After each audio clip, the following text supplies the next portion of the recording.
Hello, my fellow monkeys. The most common question I get asked in all of my games is, how do I wall run?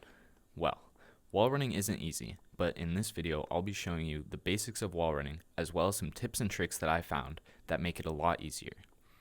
Just be aware, wall running is not easy, so I recommend that you have the basics mastered down first before you continue. First, we're going to start with what I like to call slope climbing.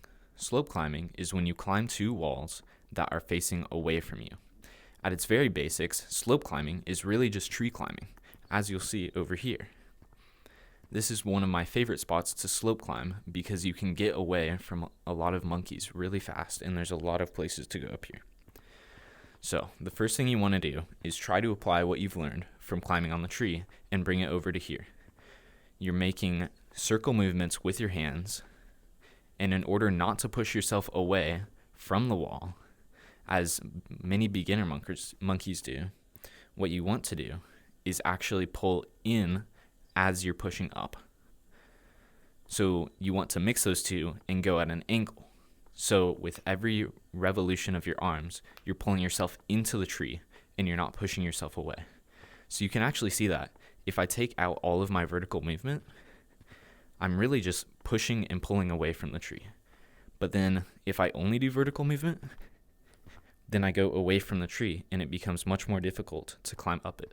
So you want to mix those two and bring them together. One mistake that I see beginner monkeys making is that they try to climb up this slope, but they try to climb up it with their hands close together.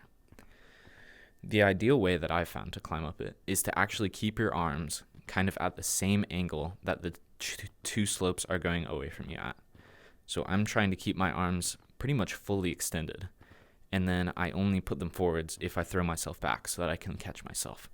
So when I throw myself back, I can walk forwards in real life and grab the slope. The second type of climbing is what I like to call crux or crack climbing. This is when the two slopes of the wall are facing away from you. This is one of the most common spots that you see it used. Now, the first thing you want to do is really just hit up at a 45-degree angle with the wall. And in order to not throw yourself away from the wall like that, you want to try to hit yourself parallel with kind of a make-believe wall that we're going to make.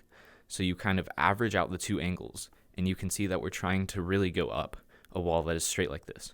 So when I hit myself, I'm going to be hitting in that direction as well as up.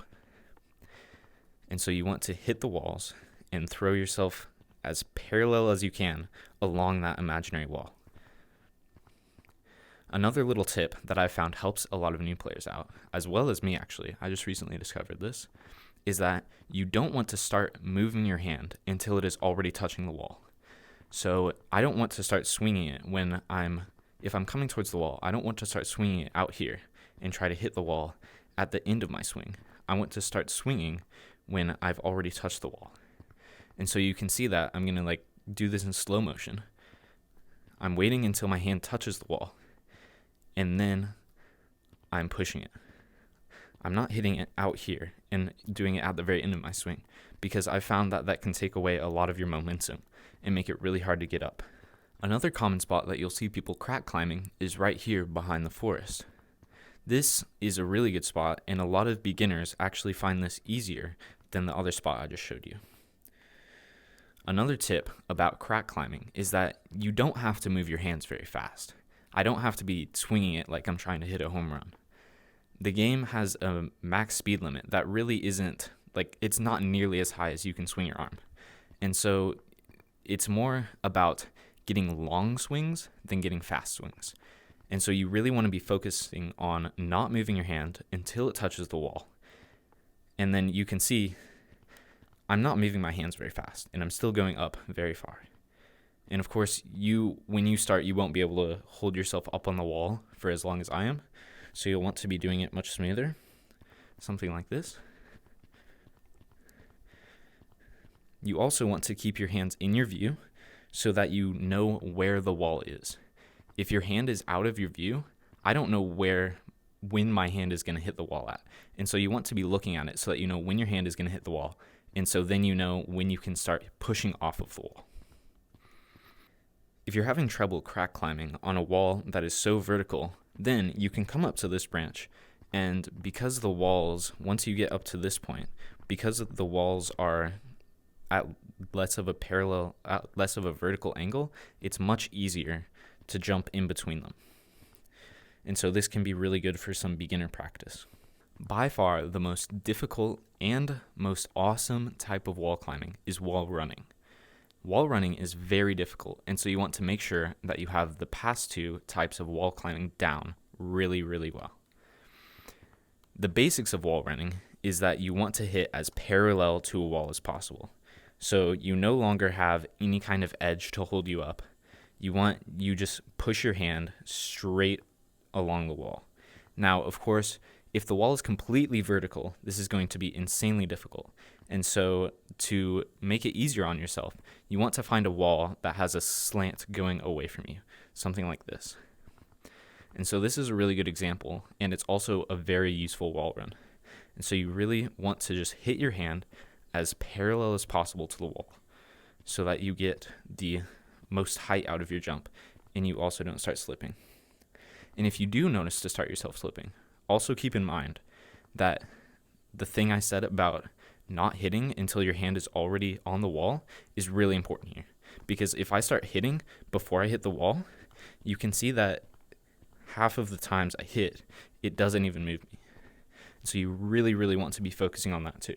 For wall running, I also find that it really helps if you try to keep your momentum while you're going. So if I stopped like right here, I'm going to lose a lot of like the momentum that I'd gained before, and it's a lot harder to start going again. So you also want to try to keep some momentum that you had before.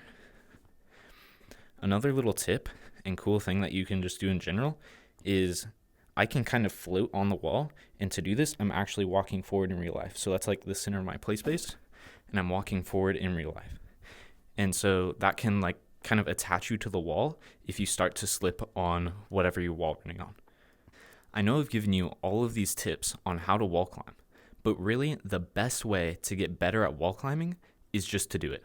Practice makes perfect, and this is the best example of this. You aren't going to be able to start wall running just like overnight because you watched some dude's video. You really have to practice with it so that you can get really consistent and really good at it. And then you can start chaining jumps together and doing stuff that's really cool.